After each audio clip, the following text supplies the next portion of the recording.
जय हिंद साथियों। लेखपाल के अभी तक जितने भी एग्जाम हुए हैं उसमें ग्राम समाज एवं विकास में जितने भी प्रश्न पूछे गए हैं उन सभी प्रश्नों को हम एक एक करके देखेंगे। तो आज की पहली वीडियो में हम देखेंगे चकबंदी लेखपाल जो 8 नवंबर 2015 को हुआ था और प्रथम शिफ्ट में, ठीक है। तो 2 शिफ्ट में उस समय पेपर हुआ था। तो प्रथम शिफ्ट में जो पेपर हुआ था उसमें कौन कौन से प्रश्न किस विषय में, ग्राम समाज एवं विकास में, ठीक है, क्या क्या पूछे गए हैं आइए देखते हैं, जो कि आपके लिए बेहद इंपॉर्टेंट है और आपको एक तरीका मिल जाएगा किस तरह के प्रश्न परीक्षा में पूछे जाएंगे। और आपको एक प्रश्न से कई प्रश्न यहाँ देखने को मिलेंगे क्योंकि हम व्याख्या सहित देखेंगे इन प्रश्नों को, ठीक है। तो जिस तरह के प्रश्न प्रीवियस ईयर में पूछे जाते हैं आपको पता है कि उसी तरह के प्रश्न बार बार परीक्षाओं में आगे भी पूछे जाते हैं उसी से रिलेटेड। तो हम व्याख्या सहित देखेंगे ताकि जो है यहाँ से प्रश्न फंसने के भी ज़्यादा चांस बन सकें, ठीक है। तो वीडियो आप लाइक शेयर कमेंट जरूर कर दीजिएगा इसी समय, और चैनल को सब्सक्राइब कर लीजिए ताकि जो अगली वीडियो डालूँ वो भी आपको मिल सके, ठीक है। तो चलिए पहला प्रश्न देखते हैं। पहला प्रश्न है, इन्वर्टेड कामा में एक कथन है, और सभी कुछ प्रतीक्षा कर सकता है किंतु कृषि नहीं, ठीक है। क्या कथन है? और सभी कुछ प्रतीक्षा कर सकता है किंतु कृषि नहीं, यह उद्गार किसका है? तो ये आपका साथियों पहला ऑप्शन सही रहेगा, जवाहरलाल नेहरू ने। साथियों जवाहरलाल नेहरू ने 1947 में कहा था कि और सभी कुछ प्रतीक्षा कर सकता है किंतु कृषि नहीं, ठीक है। अगला प्रश्न देखते हैं, भारत में रजत क्रांति सिल्वर रिवॉल्यूशन किससे संबंधित है? तो ये आपका है साथियों ऑप्शन बी, अंडा और चिकन का उत्पादन। मेन रूप से आपका अंडा है तो, और इसमें लिख दिया है ऑप्शन में चिकन का भी उत्पादन, तो आपका ऑप्शन बी सही हो जाएगा। साथियों देखिए ये 8/11/2015 की परीक्षा में पूछे गए सभी प्रश्न रहेंगे, ठीक है। तो आइए देखते हैं। देखिए मैंने कहा था व्याख्या भी हम देखते चलेंगे। तो देखिए व्याख्या के तहत जो रजत क्रांति है वो आपका अंडा उत्पादन से है, हरित क्रांति आपका खाद्यान्न उत्पादन से है, जो श्वेत क्रांति है आपका दुग्ध उत्पादन से है। श्वेत क्रांति दुग्ध भी सफ़ेद और श्वेत क्रांति, ठीक है। नीली क्रांति आपका क्या है, मत्स्य उत्पादन से संबंधित है। उसी तरह गुलाबी क्रांति आपका है झींगा मछली उत्पादन से है, और लाल क्रांति आपका मांस या टमाटर, मांस भी लाल होता है और टमाटर भी लाल होता है तो मांस या टमाटर उत्पादन दोनों से है, ठीक है। और स्वर्ण क्रांति किससे है, बागवानी से है। स्वर्ण क्रांति किससे है, बागवानी से संबंधित क्षेत्र हैं। तो सभी याद करते रहिए, उम्मीद है यहाँ से प्रश्न फंसेंगे जरूर, ठीक है। अगला प्रश्न है, केसर के पौधे का कौन सा भाग उपयोग में लाया जाता है? तो केसर का जो पौधा उसका साथियों वर्तिकाग्र भाग, जो फूल के अंदर का भाग एक होता है वर्तिकाग्र जिसको कहते हैं, उसका भाग जो है उपयोग में लाया जाता है, ठीक। स्टिग्मा जिसको हम अंग्रेजी में कहते हैं, ठीक है। तो आइए आगे बढ़ते हैं, प्रश्नों को देखते हैं।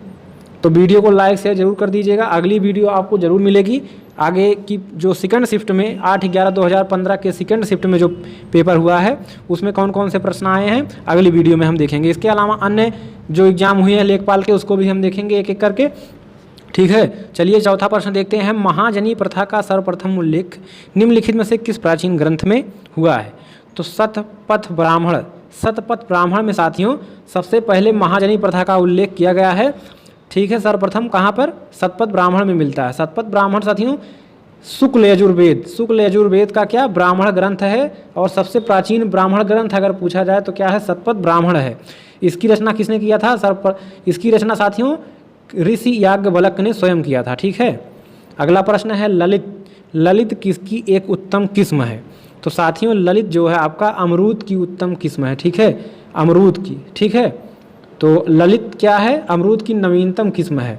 और इलाहाबादी सफ़ेदा, ठीक है, इलाहाबादी सफ़ेदा और लखनऊ 49 यानी लखनऊ 49 प्रसिद्ध अमरूदी किस्में हैं, जबकि सहारनपुर, नागपुर और बेहात कोकोनट अमरूद की बीज रहित किस्में हैं। अगर पूछ ले परीक्षा में कि अमरूद की बीज रहित किस्में कौन सी हैं तो हम क्या ऑप्शन में रहेगा, जो रहेगा तीनों में से सहारनपुर कोकोनट, नागपुर कोकोनट और बेहात कोकोनट, इनमें से कोई भी रहेगा तो उसको हम ऑप्शन में मारेंगे।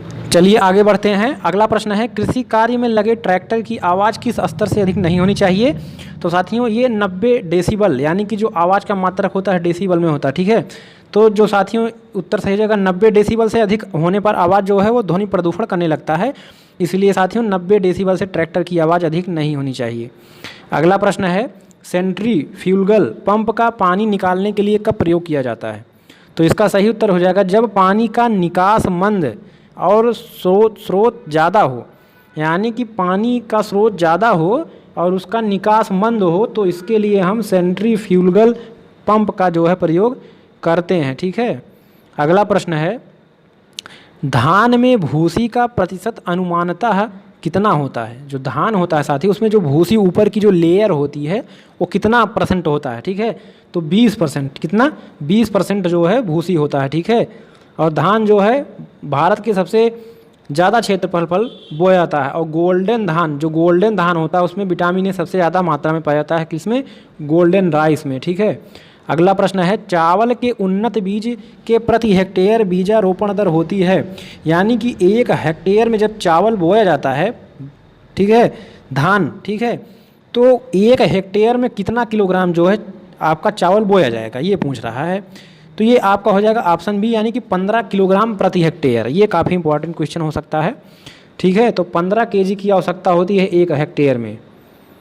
जबकि साधारण चावल की बात करें तो साथियों, साधारण चावल के बीज की मात्रा प्रति हेक्टेयर बुआई हेतु 75 से 100 किलोग्राम साथियों, तथा रुपाई हेतु 23 से 30 किलोग्राम होते हैं। रुपाई मतलब जो खेत में पानी भर के बिठाया जाता है उसमें 23 से 30 किलोग्राम साधारण चावल, और अगर उसको मतलब बुआई करेंगे तो 75 से 100 किलोग्राम चावल आपका 1 हेक्टेयर में ख़त्म होगा।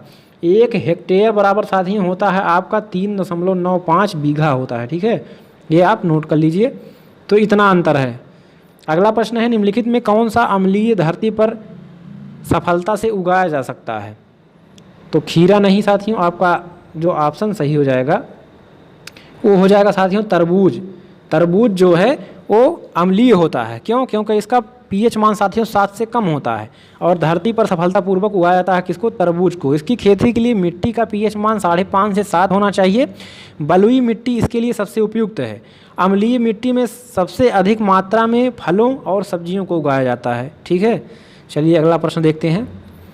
पूसा रसराज, पूसा रसराज किसकी उन्नत किस्म है? तो ये आपका साथियों खरबूजा हो जाएगा। तो पूसा रसराज जो है खरबूजा की उन्नत किस्म की बीज है, या उन्नत किस्म किसका है? पूसा रसराज खरबूजा का है। इसके अलावा देखते हैं क्या है पूसा रसराज तो खरबूजा का है ही। इसके अलावा दुर्गापुर केसर, आर्कोमानिक, काशी पीताम्बर, पूसा वेदना, आरका ज्योति, W19 आदि खरबूजा की उन्नत किस्में हैं। अगला प्रश्न है, उत्तर भारत में गेहूं के फसल की हेर फेर किससे की जाती है? तो उत्तर भारत में गेहूं के फसल की हेर फेर आपका धान से किया जाएगा। ठीक है, धान से किया जाता है। क्यों? आइए देखते हैं। जो गेहूं साथियों रबी की फसल है। ठीक है, रबी की प्रमुख फसल कौन है? गेहूं, जिसकी बुआई सामान्यतः कब की जाती है? गेहूं की अक्टूबर नवंबर में बोया जाता है तथा मार्च अप्रैल में काटा जाता है। जबकि धान साथियों खरीफ की फसल है और इसकी बुआई मई जून में की जाती है तथा इसकी जो कटाई होती है अक्टूबर नवंबर में होती है। इसलिए धान को जो है गेहूं की फसलों का हेर फेर किया जाता है। अगला प्रश्न है विज्ञान से है, 1 हार्स पावर बराबर होता है? तो आपका 746 वाट होता है। ये आपने पढ़ा होगा कक्षा 10 में। ठीक है, तो 1 हार्स पावर बराबर होता है 746 वाट के। यह किसका मात्रक साथियों? शक्ति का मात्रक है। कार्य करने की दर को शक्ति कहते हैं। यदि किसी कर्ता द्वारा W कार्य किया जाता है T समय में, W कार्य वह करता है तथा T समय लेता है, तो कर्ता की शक्ति क्या हो जाएगी? W/T। शक्ति का मात्रक क्या होता है? वाट होता है, जिसे जेम्स वाट के सम्मान में रखा गया है। P बराबर कार्य बटे समय, और कार्य का मात्रक जूल और समय का सेकेंड, यानी कि शक्ति का मात्रक क्या हो जाएगा? जूल प्रति सेकेंड। और इसको क्या कहते हैं? वाट, यानी कि इसको हम वाट भी कहते हैं। आगे है आपका 1 किलोवाट बराबर 1000 वाट और 1 मेगावाट बराबर 10⁶ वाट होता है। अगला प्रश्न है देखिए, कूड़े से हरित ऊर्जा निर्माण में कौन कौन से राज्य अग्रणी हैं? तो आपका महाराष्ट्र और पंजाब जो है कूड़ा से हरित ऊर्जा निर्माण में महाराष्ट्र और पंजाब अग्रणी भूमिका निभा रहे हैं साथियों। इसके अलावा उत्तर प्रदेश, हरियाणा, गुजरात, मध्य प्रदेश भी शामिल हैं उसमें। तो कूड़ा से जो ऊर्जा बनाई जा रही है, कूड़ा से हरित ऊर्जा का जो निर्माण किया जा रहा है, ये किस ऊर्जा के अंतर्गत आता है? नवीकरणीय ऊर्जा के अंतर्गत आता है। अगला प्रश्न है, वैज्ञानिक अनुमान से इस ग्रह पर कितने वृक्ष हैं? तो पृथ्वी पर वैज्ञानिक अनुमान से 3 ट्रिलियन वृक्ष हुए हैं साथियों, ठीक है। अगला प्रश्न है कितने प्रतिशत में ग्रामीण परिवार की रसोई में परंपरागत लकड़ी गोबर आदि से खाना बनाया जाता है? तो 85%। ये जब परीक्षा हुआ था तब की बात कर रहा है, जो 85% जो ग्रामीण क्षेत्र है उसमें लकड़ी गोबर आदि से खाना बनाया जाता है, ठीक है। लेकिन अब साथियों जब से प्रधानमंत्री ने उज्ज्वला योजना आदि आरंभ किया तब से इसका कम हो गया मात्रा, ठीक है। अगला प्रश्न है केवल कितने प्रतिशत ग्रामीण परिवार की रसोई में मिट्टी के तेल से खाना बनाया जाता है? तो मिट्टी के तेल से साथियों खाना जो बनाया जाता है वो ग्रामीण परिवेश में 1% है। कितना? 1% है। किसकी रिपोर्ट है? NSSO national sample survey organisation की रिपोर्ट के अनुसार 1% जो ग्रामीण परिवार है वो मिट्टी के तेल से खाना बनाता है। अगला प्रश्न है जाबो ग्रामीण खेती करने का तरीका कहाँ विद्यमान है? तो जाबो साथियों क्या है? ये जाबो साथियों आपका नागालैंड की एक जनजाति है, ठीक है। जनजाति का नाम है आगांगी। आगांगी जनजाति है, वही जो है इस तरह की खेती करती है और वो जाबो खेती कहलाती है, ठीक है। अगला है प्रश्न किसान चैनल। किसान चैनल DD किसान चैनल आप जानते होंगे प्रधानमंत्री द्वारा कब उद्घाटन किया गया था? तो इसका उद्घाटन साथियों आपका किया गया था, ऑप्शन सी सही हो जाएगा। आप देख रहे हैं 26 मई 2015 को, 26 मई 2015 को किया गया था। किसके द्वारा किया गया था? प्रधानमंत्री उस समय थे नरेंद्र मोदी जी थे और 26 मई 2015 को इन्होंने इसका जो है उद्घाटन किया था। इसका उद्देश्य साथियों था नई तकनीक का प्रसार, पानी के संरक्षण एवं जैविक खेती जैसे विषयों की जानकारी कृषकों तक पहुंचाना। अगला प्रश्न है निम्न में लिखित में से कौन से 2 जुताई के प्राथमिक उपकरण है? जुताई के प्राथमिक उपकरण आपके कौन कौन से हो जाएंगे? मोल्ड बोर्ड, हल और मृदा कुदाल, जिसे हम सब साइलर कहते हैं, सब साइलर, ठीक है। तो मोल्ड बोर्ड, हल और मृदा कुदाल जो है ये हैं प्राथमिक उपकरण हैं जुताई के। अगला प्रश्न है आपका सिंचाई में जल प्रयोग की कुशल मितव्ययिता के अनुसार कौन सी प्रणाली श्रेयस्कर है? मितव्ययिता मतलब जहाँ पर जल का दुरुपयोग ना हो, जल बर्बाद ना हो, तो ऐसी प्रणाली कौन सी है सिंचाई की? ड्रिप प्रणाली। ड्रिप प्रणाली साथियों इसकी खोज इजराइल ने किया था, इजराइल देश ने। इस विधि से आपका 35 से 75% पानी का बचत होता है। इससे पानी साथियों सीधे जड़ में पहुंचता है पौधे की। यह कहाँ पर ज़्यादा प्रयोग में लाया जाता है? जहाँ ऊसर, रेतीली मृदा और बागों के लिए यह अत्यंत उपयोगी होती है। अगला प्रश्न देखिए साथियों मिट्टी का कटाव निम्नलिखित में से किस प्रकार की मिट्टी में अधिक होता है? तो बलुई मिट्टी का कटाव सर्वाधिक होता है साथियों। क्यों? क्योंकि बलुई मिट्टी को पौधों की जड़ें बांध नहीं पाती हैं। जो बच्चे गांव के होंगे जब सिंचाई होती है तो अगर बलुई मिट्टी रहती है तो उसको बार बार मेड़ बांधने पर वो बार बार कट जाता है। क्यों? क्योंकि वहाँ पर जो फसल उगाई जाती है उनकी वो बलुई मिट्टी को जो है बांध नहीं पाती है उनकी जड़ें, ठीक है। भारत में कुल सिंचित क्षेत्र कितना है? तो भारत में 55% सिंचित क्षेत्र है और भारत में कुआं व नलकूप द्वारा सिंचित क्षेत्र कितना है? 55.9% है। नहर द्वारा सिंचाई 31.4% है, ठीक है। तो अगर प्रश्न पूछा जाता है कि सबसे द्वारा सिंचाई भारत में किस द्वारा किया जाता है? तो नलकूप एवं कुओं द्वारा।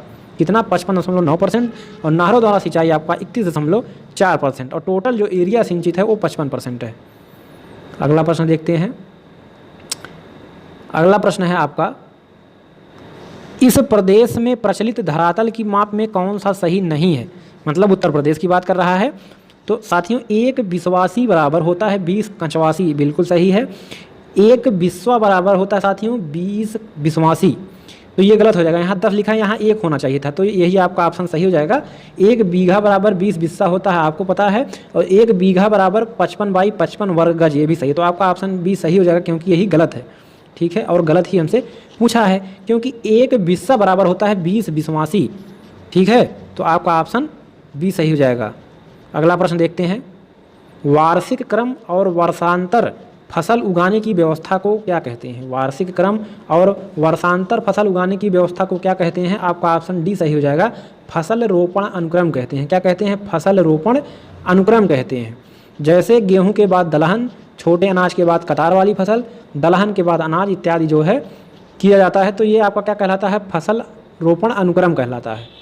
अगला प्रश्न है प्रतिवर्ष भारत में कितना कृषि का कूड़ा और खरपतवार निकलता है? तो प्रतिवर्ष साथियों जो भारत में कृषि का कूड़ा और खरपतवार निकलता है वो आपका 350 मिलियन टन निकलता है। कितना? 350 मिलियन टन। अगला प्रश्न है, भारत में ग्राम पंचायत की कुल संख्या है। तो भारत में साथियों लगभग 2,50,000 ग्राम पंचायतें हैं। कितना?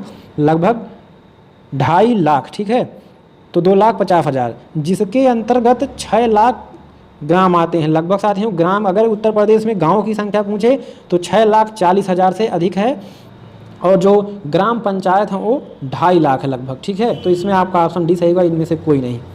अगला प्रश्न है, भारत में कुल वन क्षेत्र है। तो भारत में साथियों इनमें से कोई नहीं ऑप्शन सही होगा, क्योंकि भारत में जो वन क्षेत्र है साथियों, जब पेपर आपका हुआ था 2015 में, तो उस समय जो रिपोर्ट आई थी उस समय आपका 7 लाख, कितना साथियों? 7,01,673 वर्ग किलोमीटर था, जो कि कुल भौगोलिक क्षेत्र का 21.34% था भारत के।